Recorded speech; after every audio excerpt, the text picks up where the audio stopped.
Yo, what's up guys, it's Overlord1469. Today I'm going to be counting down the 13 most critical events you must watch for Star Wars The Clone Wars Season 7. So first of all, you must have your background on the prequel trilogy, about being Phantom Menace, Attack of the Clones, and Revenge of the Sith. Episode 1 mainly being Darth Maul and Qui-Gon, because Darth Maul is going to be critical for The Clone Wars. Then, Phantom Menace, or not Phantom Menace, Attack of the Clones and Revenge of the Sith, they're the ends of the event in Star Wars media known as The Clone Wars, which is what the series is all based around. I'm gonna be listing these arcs, in the timeline, as they're progressing from Attack of the Clones to Revenge of the Sith. So, guys, you're gonna be, 1, 2, 3, 4, that's not, a best to worst, rather, that's gonna be, okay, this happened first, this happened second, this happened third, okay? And, I'm gonna be ranking them on, numbers 2 and 1, 2 being most critical, you have to watch this, and 1 being okay, it's preferable you watch it, but you don't have to if you don't want to. Okay, so even if you're a Star Wars expert or not, I'm gonna be explaining what happens in the episodes, because I would assume there are some people who haven't watched Clone Wars who are gonna watch it in next week when it shows up, or maybe there's people that have watched it but maybe wanna have a refresher. So yeah. Enough said. Let's get started. So, this doesn't really count as an episode, but first up on our list is the Clone Wars movie. Why, you might ask? Because it introduces us to all these new characters. So, obviously, you have the Skywalker Saga characters, such as Anakin Skywalker, Obi-Wan Kenobi, Mace Windu, Master Yoda, Count Dooku. But then there are these characters that show up in the Clone Wars series and not in the prequel trilogy. So, for example, you have Ahsoka Tano, Captain Rex, Asajj Ventress. They go on to do great things as the series progresses, but you're obviously introduced to Captain Rex. He's the leader of the 501st Legion. Then you also show how Anakin and Ahsoka meet. That's a really strong bond that goes on to do it goes really far as the series progresses. So it's critical that you refresh on your memory on how they met, and then Anakin's gonna become Darth Vader in Episode 3. So it just makes the relationship a lot more tragic in the end, and then. In the end, I would rate this 2 as being most critical because it introduces us to all these other new characters, and it shows how Ahsoka and Anakin meet, and it's critical to be able to show how these characters go on to do great things in the future. So second on our list is a standalone arc. This is Season 1, Episode 5, Rookies. So pretty much in this episode, Captain Rex, Commander Cody, and some clone cadets protect their outpost from a droid invasion. It's critical because you meet these 3 cadets, Fives, Echo, and Heavy, who go on to do great things in the series. Well, not Heavy because he dies, he's brought up later, but Fives and Echo especially, they're critical for future episodes. I'm gonna explain it because they show up in more of those critical arcs. But yeah, I would rate this a 2 because it introduces us to these characters, and then you watch these episodes in the future and they're oh, these are from the characters from this episode, right? So that being a 2. So third up on our list is a series of 3 episodes, that being Season 2, Episode 12, The Mandalore Plot, Season 2, Episode 13, Voyage of Temptation, and Season 2, Episode 14, Duchess of Mandalore. I dubbed this all in as an arc known as The Mandalore Plot, as the first episode, Season 2, Episode 12. But pretty much this arc goes over Obi-Wan Kenobi and Duchess Satine Kryze of Mandalore. It's critical because it helps you understand the romance between Obi-Wan Kenobi and Duchess Satine, and it goes on later until Season 5, right? But then it's also important because it helps show the politics of Mandalore. It also shows Death Watch and the trouble they have between itself, and that's going to be important for the Siege of Mandalore in Season 7. So overall, I would rate this a 2 because it helps you understand the politics and everything. So fourth on our list would have to be an arc I dub as Arc Troopers. So this would be Season 3, Episode 1, Clone Cadets, and Season 3, Episode 2, Arc Troopers. This goes back to Fives and Echo from that, one episode I was talking about, Rookies. So pretty much this episode, goes, in depth about Kamino, and then it, just shows, oh yeah, and rest in peace 99, he was a G, but Fives and Echo become Arc Troopers in this arc. I would rate this a 1, though, because it's not critical, but it just shows how Fives and Echo become ARC troopers, and so you understand that when you go watch future episodes. So fifth on our list is what I call the Savage Opress arc. This would be Season 3, Episode 12, Nightsisters, Season 3, Episode 13, Monster, and Season 3, Episode 14, Witches of the Mist. So pretty much this goes in depth about the Nightsisters and their magic and everything, their culture. And it also introduces us to Savage Opress, Maul's brother, and it can starts rampaging and stuff. That's not as important, but what's important is what you learn about the Nightsisters and everything, because they're the ones that are ultimately going to revive Maul later and when I talk about it. But yeah, I would rate this a 2 because it goes in depth about what the Nightsisters do. Sixth on our list is what I call the Mortis Arc. This would be Season 3, Episode 15, Overlords. As in Overlord 1469. Not much of a coincidence, right? Well, anyways, Season 3, Episode 16, Altar of Mortis, and Season 3, Episode 17, Ghosts of Mortis. So this pretty much goes over, the son, the sister, and the father. They're the ones that, are the physical beings of the Force, right? They believe that Anakin is the chosen one, right?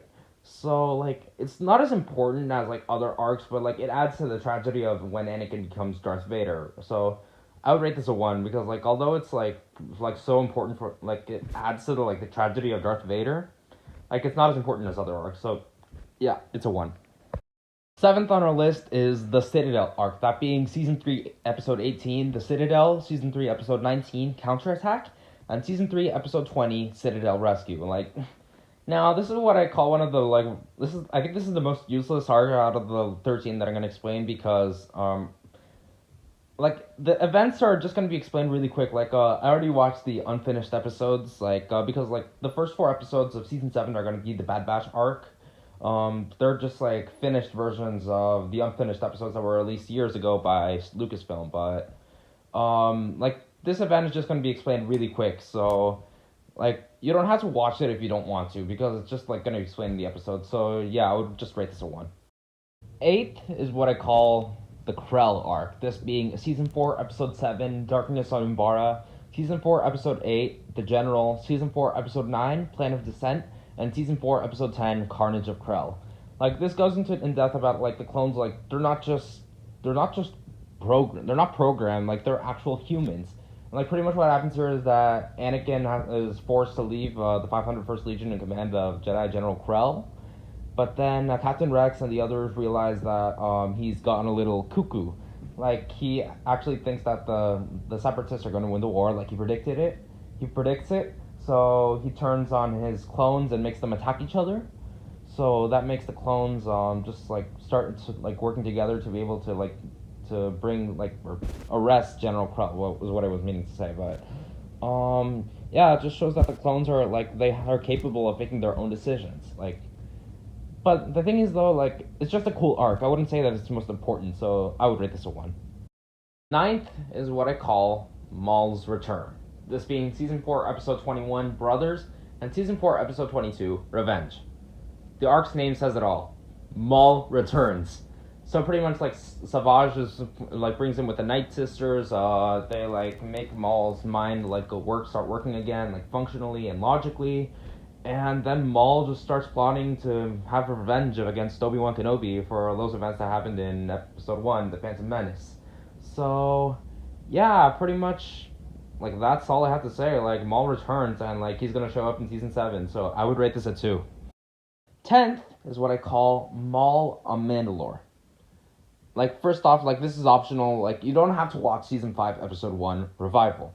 Pretty much what happens in that episode is just that, Maul and Savage try recruiting some pirates, but just so you know, before you start watching this arc, Savage gets his arm, or his, just, a part of his arm cut off, so he has to replace it. But, okay, the arc is from Season 5, Episode 14, Eminence, Season 5, Episode 15, Shades of Reason, and ends with Season 5, Episode 16, The Lawless.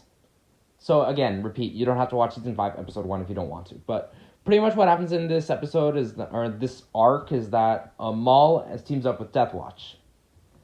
And this is important because, Satine dies, that's why I said, watch those episodes in Season 2, relating to, Obi-Wan and Satine, because, Satine dies, and it just becomes, very tragic.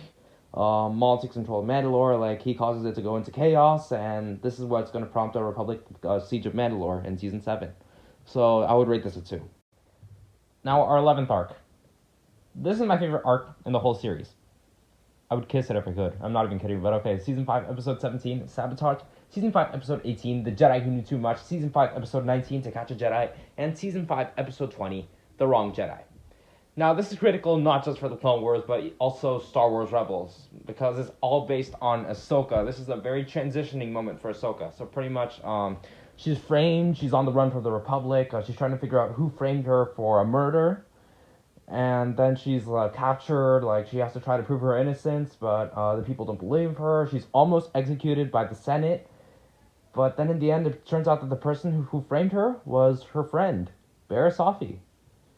It's very tragic, but then it's a very transitioning moment for Ahsoka because, when the Jedi Order, they claim that Ahsoka went through very deciding moments that, yeah, she was a Jedi. She was a true Jedi Knight, and, or Padawan, whatever it was, but, and they offered for her to come back into the Jedi Order, but then Ahsoka claims that if she can't even trust herself, she can't trust the Jedi Order, so she just chooses to reject the Jedi Order and just goes on her own to be her own self.